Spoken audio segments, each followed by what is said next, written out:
বহুত পুরনো অনুভূতি। কিটক্যাট চকলেট একটা সময় ছিল যখন কিটক্যাট নিকন্যাক খুবই বিখ্যাত ছিল।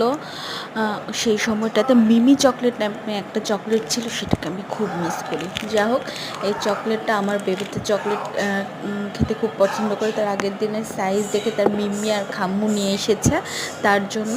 তো তার আসতে দেরি হয়, একটু গলে গলে এসেছিলো। তো আমি ভাবলাম একটু ফ্রিজে রাখি, একটু শক্ত হবে। এই যে ফ্রিজ থেকে বের করার পর এই দশায় একটু বেশি গলে গেছিলো। ভাগ্যিস তখন খোলা হয় নাই। আলহামদুলিল্লাহ যে আমরা খুলি নাই। তো কারণ তখন খুললে আসলে খাওয়াটা একদম চ্যাটচ্যাটা হয়ে থাকতো, খাওয়ার মজাটা থাকতো না। চকলেটগুলো একদম কাগজে লেগে গেছিলো মনে হচ্ছিলো। হ্যাঁ, যাই হোক, শেষমেশ আমরা মানে ওই জিনিসটা পেলাম এবং খুবই ভালো লাগছে। সেই পুরনো ফিলিংস ফেরত আসলে যে যার জিনিস সে নিয়ে নিল।